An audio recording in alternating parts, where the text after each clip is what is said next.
Hey, good evening, everyone, and thank you for joining this bullying prevention presentation. My name is Elizabeth Suddath. I'm the Executive Director of Prevention Services and School Climate Transformation at the Oklahoma State Department of Education. I'm excited and happy to be here with you and share this presentation and go through a little bit more detail with each one of you about bullying prevention and what that means for your students and for your children. Just one side note, I want to go ahead and mention just right at the top, you will have access to these slides. So there are some slides that I'm going to go through rather quickly, but I do want to make sure that you have that information. So at any time you want to go back and look through these slides, please do so. I have put in a lot of information, probably more information than we have time to go through together right now. Okay, so the first place that I want to start during this presentation is just talking about statistics in Oklahoma. What are Oklahoma children experiencing when they are going to school? These statistics are from the YRBS, which is the Youth Risk Behavior Survey, and that is done every other year from the Oklahoma State Department of Health. So they survey students all across Oklahoma to come up with these statistics. So these are not national statistics, they are just what students are experiencing in our state. So again, there's a lot of other statistics on here that I will go through rather quickly. And then you can go back and look at those on your own. But just some of the big points that I want to make sure and highlight. We know that 21% of Oklahoma students report that they have been bullied. So this number of 21% is actually higher than our national average. So we do have students who are experiencing bullying in Oklahoma at a higher rate than most other states in the nation. So we do rank among the top 10 for those states of students who are experiencing bullying. Some good news though about this, I have received the most updated 2019 YRBS data, and our bullying rates are going down. While we are still above the national average, we do see those rates having a downward trend over the last 5 years. So again, just some more statistics for you to be able to go back and look at. I added in the suicide and depression statistics just because we do know, as we see in this slide here, that students who reported being bullied, whether at school or over cyber or electronically bullied, did report a higher rate of suicidal ideation. So we do know that bullying is not a specific cause, but it is correlated. So there's definitely a correlation there. We also know that there's a correlation between bullying and dating violence. So children or students who self-identify as, or excuse me, adults who self-identify as being a bully in childhood also were 7 times more likely to be a perpetrator of dating violence or domestic violence. So again, all of these different topics are so interwoven and intertwined, and we have to make sure that we are having all of these conversations with students and with our children to make sure that we are preventing some of these negative life impacts for later in life.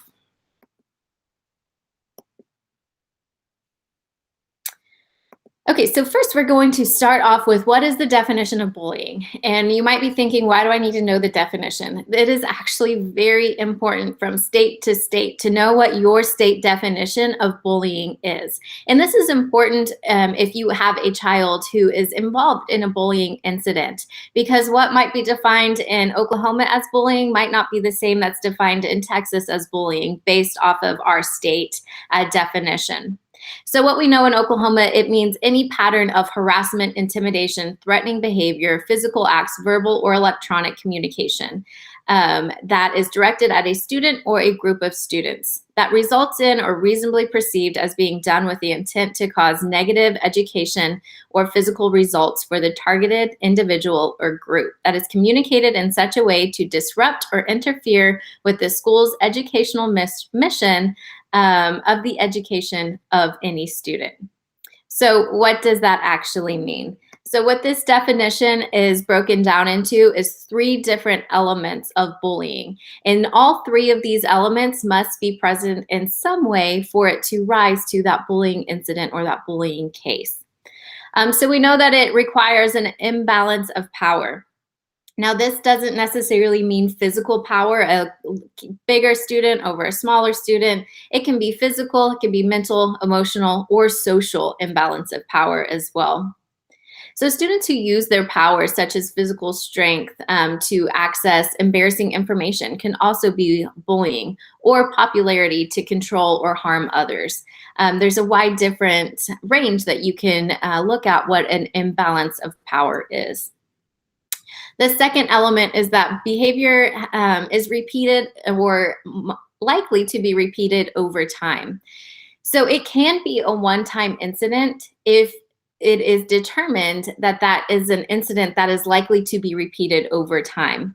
But really, what schools and what investigations are looking for is this a repeated pattern? Is this happening over and over and over again to this student? That is where making your reports and having documentation of any sort of bullying behavior is very, very important. The more we can establish a pattern, the more it rises to that level of bullying. The behavior is intentional and aggressive. So that, again, is really hard to prove. How do you prove somebody's intention? But if we see that it is aggressive and that there's maybe no remorse after, then we can determine that that is either intentional, and then you can see that aggressive side there. And that determination in our state law is actually left up to the bullying coordinator to determine. So again, we want to see, or when we don't want to see, but when we see all three levels of these elements, then that is when it rises to that bullying incident or occurrence. So we know that bullying is more than disagreements. It's more than differences of opinion or conflicts that occur between friends or classmates. Bullying are intentional actions repeated over again by an individual. It can also be by a group of individuals, to an individual or to a group of individuals with the intent of harm.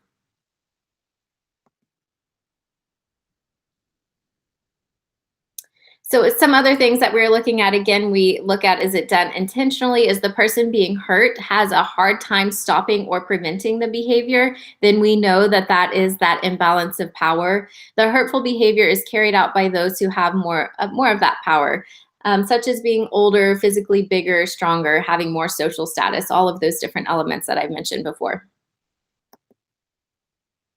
So there are three different types of bullying. So I get to often sit in on student panels where we talk about bullying, and they ask a lot of questions about bullying and what does it mean. And one of the questions to a high school student is, what do you want parents, what do you want educators, what do you want adults to know about bullying today? And her response was years ago now, but it is so impactful, it is still on my brain. She wanted adults to know that bullying today is so much different than the bullying that you see in movies, or possibly the bullying that we experienced or saw when we were in school. Bullying today, there's so many different types. There's so many different actions, and it's actually less physical types of bullying and more of those emotional or verbal or relational types of bullying.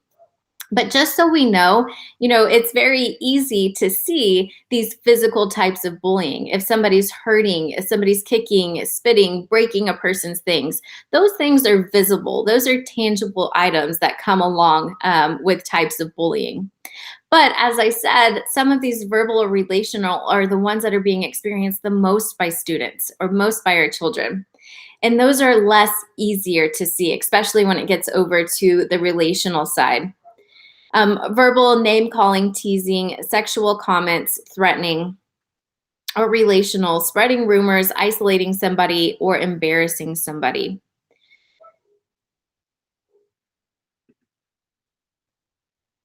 So again, we know that there are direct types of bullying, but there's also indirect types of bullying. And these have equal consequences with them, and they have equal impacts on the child who's experiencing the bullying as well. So we have to make sure that we are identifying and talking to our students more about, or just as much about direct as we are about indirect forms of bullying, because they are still so important that we don't just focus on these physical or direct forms. So there's another concept that I want to talk about that I feel like is really applicable to especially working with parents to determine, is my student really experiencing a bullying incident? Now, there's another aspect that we have to look at here is the difference between bullying and peer conflict. So we know that those three elements involved with bullying. Now, if there's not those three elements involved, it might be peer conflict. And this is a disagreement or a difference of opinion. There's equal power of those involved. So it might happen within a friend group. There's equal emotional involvement. So both people are upset, and there's steps, the behaviors stop or change with remorse. So if you see some of these elements, then this might be considered peer conflict. Now, not that bullying does not need to be discussed the same as peer conflict. There definitely still needs to be, those consequences if your child is experiencing peer conflict. But we need to make sure we are calling them the right things. And this peer conflict is not being called bullying. So just making sure we know those different elements is something that's really important, again, when we are going through investigations and how this can be remediated. So there is a third level to look at, and that's rough play or teasing. This is two or more peers hit, push, wrestle, or tease. There's, again, that equal power involved, equal emotional, and really nobody is upset. They all know that this is done in a playful manner. Now that means that both parties involved in this are equally know that this is done in a playful manner. Okay, so now that we've gone through the definitions and the different types of bullying, let's start looking at some bullying prevention. So when I talk to schools about bullying prevention, I always use this model. So we cannot just talk about prevention at one level with students. We cannot have a one-time conversation. I often use the example, if you are coaching a football team and you have your entire team, you're trying to learn going through practice and trying to learn new plays, and you want to motivate your team. So you bring in an NFL player to come in and to talk to your team about this or about football. So we can't expect that this football team, with having one NFL player come in one time and talking to them and encouraging them, for this team to then go and win the playoffs that year. We know that it takes more than just that individual one-time approach. What we need, the team has to go through practice. They have to go through games. They have to actually practice in real life, these different plays, and go through that entire process. And it is the same exact thing with bullying prevention. It cannot be just a one-time assembly or a one-time talk. It has to actually be a part of the entire culture and the climate of a school, but also constant conversations from parents as well. So what we know about this model is that the more we can talk to the individual, so talk to students about bullying, the more likely we are to see elicit a behavior change. The more we can talk to them about relationships and their relationships with their peers, and what is appropriate relationships with peers, and how do we model what appropriate relationships look like. That is another level of prevention. So when we get to school-wide approaches, what does this mean for parents being able to know that this is a part of the climate and culture, and that their student is supported at their school, and being able to replicate all of those things learned at school at home also. And then this community level is how you all fit, how parents, how caregivers fit into this circle. So what we know, again, about bullying prevention is that if we have a community who is focusing on at least 3 levels of the 5 that you see here, then behavior change, climate and culture change is more likely to happen. So again, it takes all of us having constant communication, modeling these behaviors, and talking to students if we really want to see bullying truly being prevented. Another area that here are some effective strategies of different areas that you can build up in your students while they are at home. So another area that I'm very passionate when we are talking about bullying prevention is social and emotional learning. So how do we build up social and emotional skills within students? That way, if they are a student who is a victim of bullying or a student who bullies others, they can start building these different areas. They can start building these different skills to raise their empathy, to raise their self-awareness, to raise self-management and social awareness. The more we can start looking at all of these different areas of social emotional learning, that's really when we're going to get to the core of what is the root cause behind this issue that so many students are facing. And I have linked in all of our SEL resources. You can also go to our State Department website. And if you go to the student support page, we have an entire section for at-home SEL and for at-home plans that you can start working with and start implementing with your children. So what happens after a bullying incident? If your student discloses, what are some things that you should keep in mind? We want to make sure when a student comes to us, that is the most crucial time for however either an educator, a counselor, or a parent is going to respond. So using door openers is a really great way to respond to your child as this, if they come to you with this. So responding with empathy. Now, we all know excuse me, when our children come to us and let us know that they've been hurt or something has happened to them, it's time for that, what I call with my daughter, that mama bear kind of comes out. But that is not the best time when my daughter is upset or when a child is upset to go constantly into that reactive mode. We want to make sure that we are responding and getting at and responding with empathy to children when they are coming with us. So saying things like, "Thank you for talking to me. I am so glad that you told me. It must be really hard what you're going through. Can you tell me more about that situation? Here's what we need to do to move forward," and walking your child through those steps. Door closers are conversation enders. So when these are said, when the parent or when the child knows that the parent is upset, then they're often more likely to shut down and not continue that conversation. Door closers are things like, "Oh, just ignore them. Cheer up. This is nothing. When I was in school, I went through X, Y, and Z." All of these do not encourage that conversation to keep on going after. So I do have an entire list here of what you can do if your child is bullied. It's really important, again, like I said, never tell your child to ignore the bully. We want to make sure that your child knows that this is unacceptable behavior and go through those different trusted adults that they can go to either at school or at home when this is happening. Don't blame your child for the bullying. Don't assume your child did something to provoke. Don't encourage physical retaliation, because that could, again, just get your child into trouble, and then that comes into that peer conflict elements. So it's important to contact a teacher, school counselor, or principal immediately and share your concerns about the bullying. Any documentation that you have, share with the school at that time. And then on this next page, excuse me, I do, in a couple of slides from here, have a step-by-step process that you can go through with your child's teacher if this happens to them. And then again, teacher child safety strategies, such as how to seek help from an adult. So these next few slides are just slides, again, that you can go back and reference and see what federal law exists that you are protected in a school building from, you and your child are protected from bullying. And then also what is required of schools in Oklahoma. So this is Oklahoma state law, a little bit further broken down so you can see what is required by schools.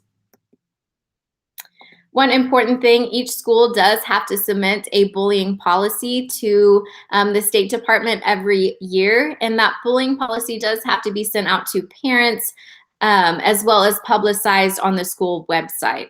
So that is usually the first place I talk to parents also about where to begin. Look at your school's bullying policy. Every district in Oklahoma has a different policy. So look at your policy and know what is within that policy and what your school's definition of bullying is as well. So here's another slide. This is just very interesting information that I found of who, when a student is bullying, who are they going to tell? So most students are telling siblings or friends, and that's across all grade levels. They are going to their siblings or their friends first when an incident like this occurs. Next, they're going to the parent and then the teacher. And then you can see here at the bottom is the number of students who just have not told anybody. So keep that in mind when you're working with your school. It is possible that they were not aware of this situation. It's possible that the teacher, the principal were not aware that this was happening. And the more, again, we can have that documentation, we can go back and show those patterns and bring that information to the school and work with the school and not against the school, is the easier the process is going to go through. So here's that slide on working with your teacher, that step-by-step process that you can go through. And again, I cannot reiterate enough how important it is to make sure you have notes if your child has been involved in a bullying incident. So who can you contact for more help, and what process should you go through? If your child is in immediate risk of harm, call the police. If they are having again, they are just in that immediate risk. That is kind of that initial line that you need to go through. If you talk through and go through your steps with your child, and then contacting their teacher would be the first place to go. If you don't see any resolution after that, contacting the principal, making sure that they know every step of the way who is there to, what is being happening in the documentation. From there, if you still feel like the issue has not been resolved, contacting the superintendent, and then from there, contacting the local school board. So you may also contact OSDE's bullying prevention specialist. I put her information here on this screen. You can email her at any time if you need help walking through our bullying prevention webpage. Again, on our State Department website, has a lot of information on there for parents as far as programs, what to do, how to respond. We are trained in many different bullying prevention programs. So we are happy to speak with you, to talk with you, and to go through a little bit more one-on-one of what can you do in this situation, because we are truly here to help, and this is something that we are so passionate about. Okay, so that is the end of my presentation. I will leave this slide up for a little bit longer so that you can have time to write down Tosin's email address and her phone number if you would like to reach out. Now, I believe we will have time for a couple of questions. Thank you so much, Elizabeth, for sharing all that wealth of information you have for us and our parents. I loved your slide about door openers and door closers. And I so much have to also manage that initial emotion of protection. You called it mama bear. A child tells you something and you go into mama bear mode of like shock and want to fix it. So I loved and appreciated those door openers.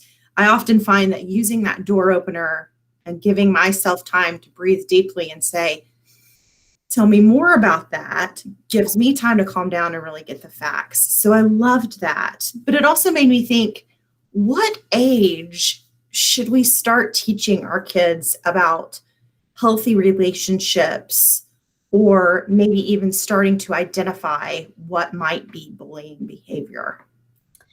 So thank you so much for that question. And yes, those door openers give you time to kind of just settle down a little bit and readjust. I will say I've been doing this for years and years and years. And every time a student comes to me and discloses something, I have that initial moment. So I think that's completely normal. And again, I love that you said that gives you a little bit of time to come back down from that. So I think it is so important for parents to begin as early as possible. So from day one, teaching what is appropriate. What do you want to do? This is your body, your space. So as soon as possible, I think this conversation can begin at every stage of life, and of course in age appropriate ways. So an interesting statistic that I, again, just kind of rocked the way I look at prevention and bullying prevention. A child who experiences peer rejection in kindergarten is more likely for that to, if it's not stepped in at that time and taught those SEL skills or being remediated at that time, by the time they are in 5th grade, that's when you start seeing decline in academic achievement.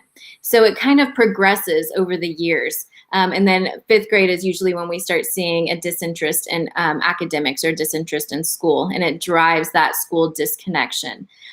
So if we can start talking to students and our children before they even get into school, so before kindergarten, then they are more likely to be connected to school and to not or know how to handle or go through or talk to adults when they are experiencing those things really early on in life. Do you find that like maybe role playing or identifying things on a television show it is a good way? Like I'm thinking of cartoons, or was that nice behavior or was that mean behavior? Is that helpful? Yes, I think the more role playing and the more situations that you can have your children, sorry, I'm used to calling them students, your children practice, the better it is for them. So building empathy, a really great way is when you're reading a book to your child or when you're watching a TV show and you see something that maybe could have made that main character sad. Stop and ask your child, how would you have handled that situation? And then ask them, how do you think this person is feeling in that situation? So anytime we can allow our children to stop outside of themselves and think about how somebody else is feeling, especially really early on, the more they are going to be able to build up those empathy skills. That's awesome. I love that idea of integrating it into reading with kids, because we're all doing that from a very early age with our children. So appreciate so much of what you shared, and really that whole community approach. You mentioned that if we have 3 out of the 5, then we're more likely to prevent these things. And so our parents being on board with us and helping us equip our students to have those advocacy and social emotional skills early is very helpful. So thank you so much for sharing this. Thank you for Tossin's contact information should someone want to do that. We appreciate you and what you're doing. All right. Thank you so much. I appreciate you having me.